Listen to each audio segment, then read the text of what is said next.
As a product executive with over 10 years of overseeing global teams, Mamuna has diverse experience leading product management, product marketing, product design, and strategy development in the B2B and B2C markets. She has demonstrated success in building and executing strategic plans for product organizations that generate growth and transform user experiences. Mamuna is currently serving as the Vice President of Product at Shopify, where she drives product vision and strategy to ensure constant delivery of value to merchants globally.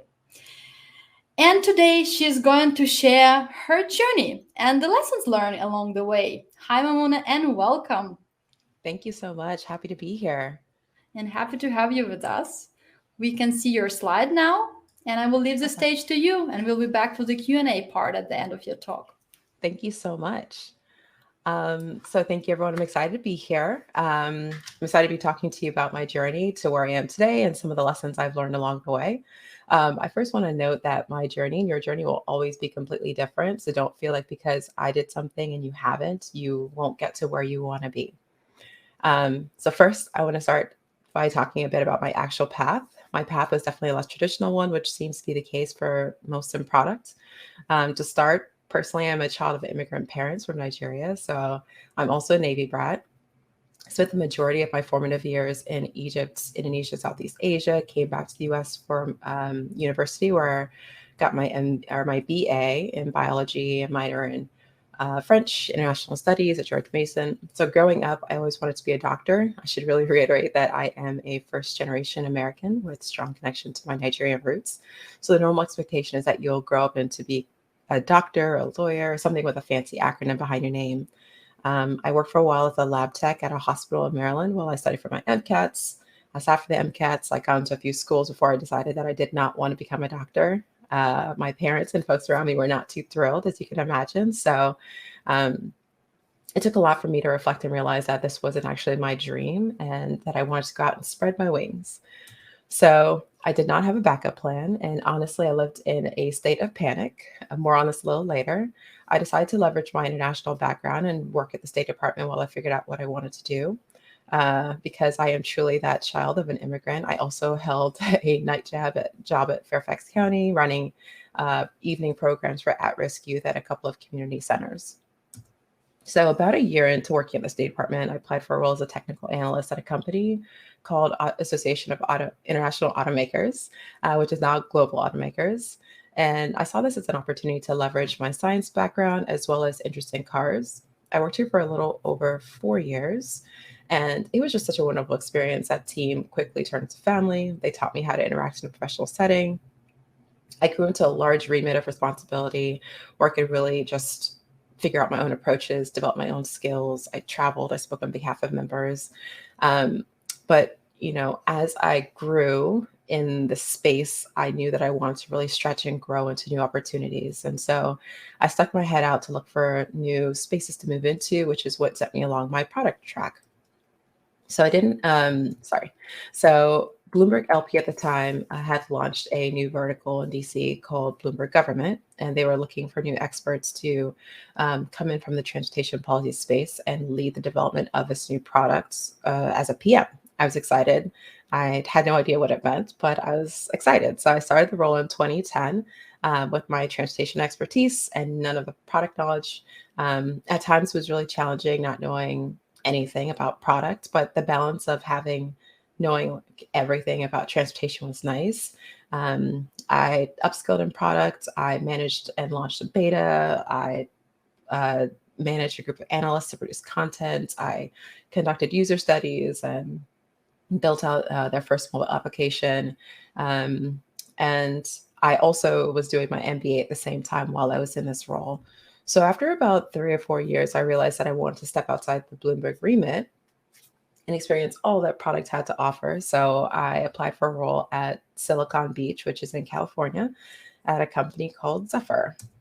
And so talking about drinking from a fire hose, in this role, I really stretched myself, learning principles of product design, how to practice product marketing, how to QA, how to release product under strict time constraints, how to manage a large team of engineers, how to navigate complexities of upper management. I learned a lot in this role, but I also quickly burned out.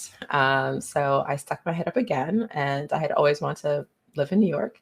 So I started looking for opportunities back east when I received an offer from the Orchard, which had recently, or was recently acquired after I had started there.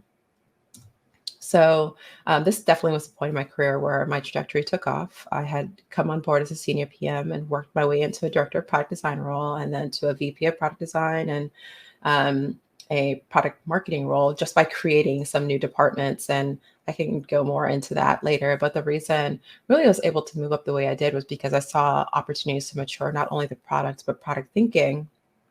I pitched those ideas to teams, and then I went and just did it. And when I did it well, it opened up doors for me to start and create my journey. It was very uncomfortable and it was not easy. But I think that persistence to see through to a thing being complete definitely drove me. Um, I can probably speak forever about my experiences here, but I worked there for almost 5 years. At the end of my tenure, there was restructuring and I was laid off, and that was a hell of an experience. I took advantage of that and decided to give myself a summer off to breathe before looking for a new role. What I did, I took a role at SeamlessDocs as their VP of Product. I worked there for about a year and then decided to move on. I again took a little bit of time, and I saw a opportunity with Kickstarter. I started there as the VP of Product and Design, managing the product management, product design, and brand teams for a couple of months, and then I was promoted to SVP of Product Design Engineering, where I no longer manage brand design, but I took on responsibility of engineering, security, and system integrity. So I could manage really the product experience and delivery across the board holistically. And then probably a little over 2 months ago, I moved over to Shopify as vice president of product. So when I reflect back on my career so far, I like to think about those experiences that really shaped me. The first thing I came to realize was that I'm a learner. I thrive in when I can learn something new, pair it with something old, and just create. I did not have a background in product management when I came into product, but I was able to leverage that policy expertise to support me while learning about products. I did not have a design background when building out a product design department or a team, but I flew the plane while building it. I didn't have an engineering background, a security background, but I could apply strong management principles to the team. While I learned about, principles there, I think the biggest thing here is you have to embrace discomfort. And I know people hate hearing it, but oftentimes those uncomfortable situations of learning, we get to test what we know. We get to test our ability to learn and to think on our feet. And in these spaces, there's also less definition and more space for you to really develop a direction. I spoke a bit earlier about my time while working at the State Department and global automakers. After making a decision not to go to medical school, I was afraid that I didn't know what I wanted to do. I felt that everyone around me was on a path. They knew what they were going to do. They had it all figured out. The lesson I learned here is it's not true. And I really want to communicate this to everyone. Most people don't know what they want to do. I have friends today who are in a moment where they're like, what am I doing with myself? I need to change career directions. Don't feel like you have to pigeonhole yourself in a specific direction. Give yourself some time and space to fill things out, test things out. I am always amazed at how the skills we have today can be repurposed in different areas to take on new roles. So there's no harm in trying and seeing what happens. I probably had about 100 versions of my resume, which I sent to my close circle of friends, constantly asking them to help me review. Being laid off is a whirlwind of emotions. I can say it's a huge blow to your ego at first, regardless of who you are. People often talk about, just their, well, I don't know. I don't know if people actually often talk about it. I think people actually don't talk about it in the moment, maybe later. They maybe reflect on it as I am today. But, I could say that I'm thankful to have gone through the experience. It really caused me to question my skills and my capabilities. And then once I got through that, I was able to understand what I know and what I don't know. I was able to reflect on my career, what I wanted to do next. I took the time to understand my contributions to a team, what I do well, what I maybe need to work on. what was excited for me next, what environments I want to work for, which ones I don't want to work for. I encourage anyone who goes through or has gone through or is going through a similar situation to be kind to yourself and know that you're not alone. I remember speaking to a friend at the time, and he was saying to me that now that I know what it feels like, I've ripped the Band-Aid off and I never have to be afraid of it again. And I would say that is 100% accurate. The experience gave me an unexpected amount of confidence as I approached working. Not that I would do anything purposely to be fired or laid off, but to say as human beings, we generally operate from a place of fear. So by knowing that feeling and how to operate in it, I would say personally, it gave me more confidence. And then I would say a lot of times you'll find that opportunities don't just fall in your lap. I learned very early in my career that I would need to take a bit of risk. It's very uncomfortable, and it's not fun, but those are the moments really when you stretch and grow. You have to ask yourself or ask for those projects and those experiences that you do want. You have to look at your career as a story and ask yourself, what is next in my chapter? What am I missing to get there? And try to close those gaps between where you are and what you want to be in the future. I know oftentimes when I tell people where I've worked and the different roles I've had, people often are like, wow, you're all over the place. But really in my mind, it's thinking about ultimately where I want to end up and those skills that I need to get there. And so, I really encourage you just like taking those moments to reflect and think about, what are the different pieces you're putting into your story. And then finding your voice. I found this one challenging, especially in the beginning. I was always nervous to speak up for myself. Everyone always would either speak over me or say things for me. And over time, I realized that I could say it better. So, be respectful, but be assertive. Usually the worst someone can say to you is no. And sometimes that's even a good thing. But when you're in a room and you have an idea, it's just developing that voice, that tone, so people know that you have that perspective, you have that expertise. They can come to you for those things. If it's asking for something, putting it out there, because people can't read minds. It's putting out there what you need. If your employer or boss or whoever it is saying no without an explanation or a detail, that's an opportunity for you to then reevaluate your development there, and you can decide how you want to move forward. Personally, I think I found my voice after being laid off. It was definitely challenging, but again, it reinforced in me what I was able to bring to the table and develop that level of confidence I think that I was missing. So similarly to finding your voice, I think it's important to articulate what you need and want to be successful. This took a lot of time for me to actually understand. At first, I was going blindly into things and just kind of taking opportunities without really thinking about me and ultimately what that, again, story would look like. So over time, I started to realize that I need to put myself first and understand environments I thrived in. This adjusted over time as I spoke to people around me and gathered advice. When I was ready in a role, I approached the conversation in terms of what the organization needs and then positioned my needs accordingly. I didn't want to come off as feeling entitled, but more so clarifying how these asks actually benefited the team, the organization. Then as I evaluated new roles and opportunities in my career, I would clearly articulate how I work and think while asking how the team is structured and what the org was looking to accomplish. Oftentimes when I'm advising people in their product careers, this is one of the first things I really try to drive home and help them craft, with my direct reports. It's important to understand, who each person is, because everyone is different. Everyone is in a different situation, circumstance. Everyone is raised differently. Everyone has a different communication style. And so we need to be our own advocates and speak up for ourselves. And so asking for what you need is a great first step in alignment, especially with your manager. If you're coming into a new career again, it's great to ask to the person who's potentially hiring you. And I just, in this, also wanted to say that leadership is hard, especially when you're leading a group of people with disparate needs. If any of you have ever heard me speak anywhere in the last year, you've probably heard me talk about some of the mistakes I've made over time. I purposely do this because good leaders are hard to find. And when you find yourself in a leadership position, you realize why it's hard. When I first moved into product leadership, candidly, I did not know where to start. I was used to being an individual contributor and just getting my work done. I didn't have shining examples of managers to pull from, or really what success looked like. So as a leader, you have to be a person's manager, their cheerleader, their support system. In a world of COVID, people are working in remote settings. Everyone's trying to find their footing.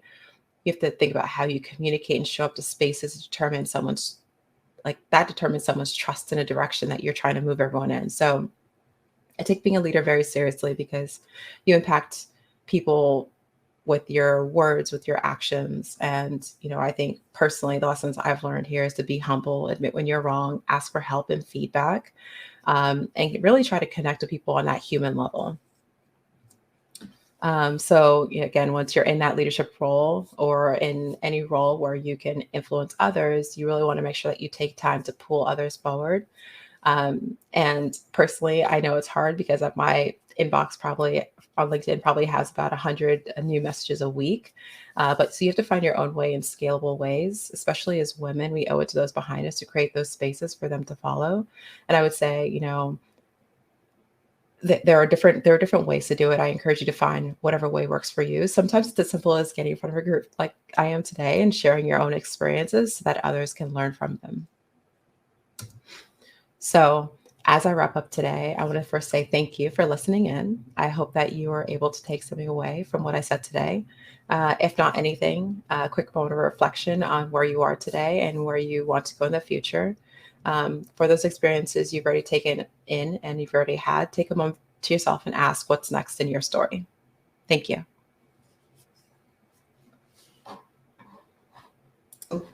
Thank you, Mamun. That was great. What a great presentation. Everything is so structured. I really enjoyed it. Thank you so much for sharing your story. That was powerful.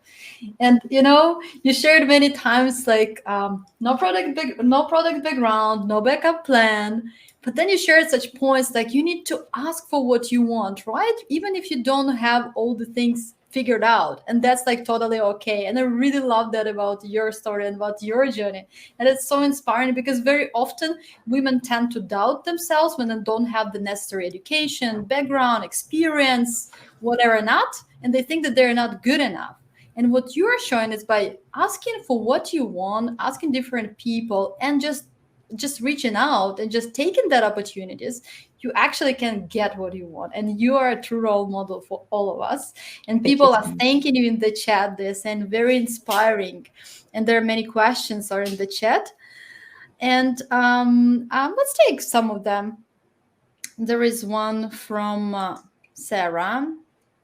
She asks, what you said about the lived experience of being laid off, creating confidence really resonated after one had experienced that virtually. Thank you.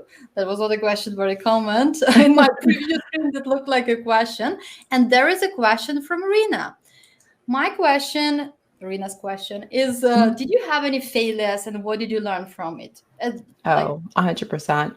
And I like to talk about failure because I think we should all normalize it because in some way, everyone's going to have like something they mess up at. I think for me, the most recent one I can think of was at Kickstarter, just trying to lead teams through COVID, going fully remote while also managing layoffs, while there's so many moving pieces. And me as an individual, I'm a human being. I'm also trying to like navigate this as well. So I'm just like, okay, everyone, let's just move, get things done. And I really forgot to like reach down and give that comfort the team was looking for.